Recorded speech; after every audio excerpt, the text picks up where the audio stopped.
you've probably heard of Eugene O'Neill's The Iceman Cometh. It's a beast of a play, famous for being, well, really long and really, really depressing. But what if I told you we're going to crack it wide open in the next 5 minutes? We're going to get right to the heart of its big, uncomfortable idea that maybe, just maybe, we need our lies to survive. All right, let's do this. This right here, this is the engine of the entire play. O'Neill's dropping a bombshell of an idea on us. He's suggesting that our illusions, the little stories we tell ourselves, aren't some character flaw. Nope, he's saying they might be the only thing holding us together. It's this epic showdown between a lie that keeps you warm and a truth that freezes you solid. Okay, so before we go any further, we absolutely have to get this term straight: pipe dream. In this play, it's not just some wishful thinking. Think of it more like a life raft. It's the story you tell yourself over and over that helps you function when reality is just too much to handle. Everything, and I mean everything in this story, revolves around this one concept. So, to really feel the power of these pipe dreams, you have to know where they live. And it's not just a bar, it's more like purgatory with booze. Welcome to Harry Hope's Saloon. I want you to picture this place. It is the absolute end of the line. It's a dive bar filled with guys who are, for all intents and purposes, ghosts. They're haunted by their past failures. And the air in there is thick with the smell of cheap whiskey, regret, and one other thing, the magic word, tomorrow. Tomorrow, I'll get my act together. Tomorrow, I'll face the world. Tomorrow, tomorrow, tomorrow. It's this bizarre, perfectly balanced ecosystem of delusion. You've got guys who used to be soldiers, swearing they'll get their old commands back. You've got a reporter they literally call Jimmy Tomorrow because he's always one day away from getting his job back. Even the owner, Harry, hasn't set foot outside in 20 years, but he swears he'll do it, you got it, tomorrow. And here's the kicker. Everyone's lie props up everyone else's lie. It's a community built on a shared fantasy. So, into this fragile little snow globe of delusion walks a human hand ready to shake everything up. A guy who used to bring the party, but this time, he's selling a very different product. He's selling reality. This guy, Theodore Hickman, but everyone calls him Hickey, is a traveling salesman. And usually when Hickey shows up, it's like Christmas. The drinks are on him, the jokes are flying. He was the king of their fantasy world. But not this time. This time he walks in sober, quiet, and he has this terrifying look of purpose in his eyes. Yeah, the party's over. And his new sales pitch is a total shocker. He tells them he's found peace, real peace, by facing the truth. And now, because he loves them, he's going to do them a favor. He's on a mission to save them by destroying the very pipe dreams that are keeping them alive.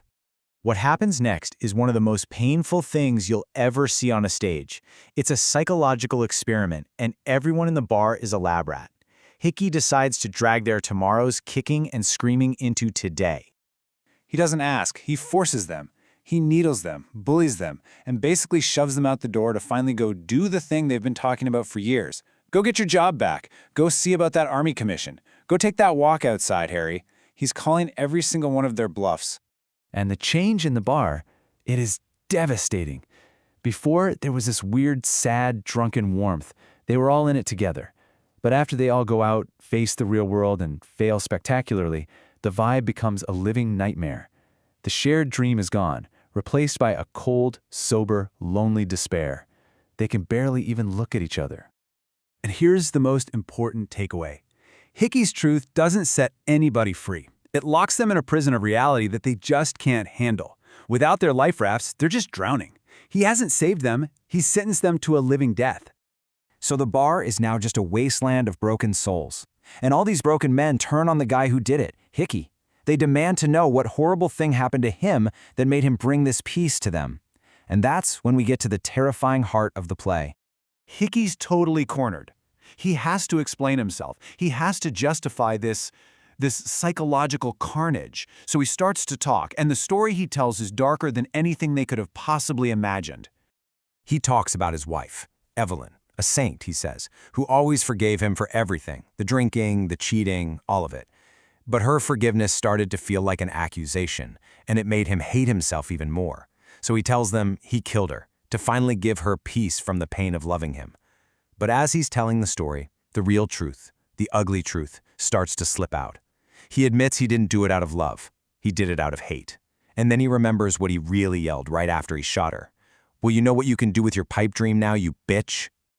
And boom, that one line just shatters everything. It reveals that this whole crusade, this mission to bring peace by telling the truth, was built on a foundation of lies. And that's the gut punch of the whole play. Hickey's story, that he killed his wife out of mercy to give her peace, that was his pipe dream. It was the massive, life-sustaining lie he had to tell himself so he wouldn't have to face the fact that he was a hateful murderer. The guy who came to smash everyone's comforting illusions was living the biggest, ugliest illusion of them all. So what do the guys in the bar do with this awful truth? Well, Hickey gives them an escape hatch. They seize on his confession and decide, oh, the guy was crazy the whole time.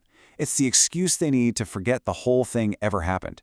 And just like that, the whiskey starts flowing again, and they dive headfirst back into their old, comforting pipe dreams like a warm bed. And this quote really sums up the choice they all make.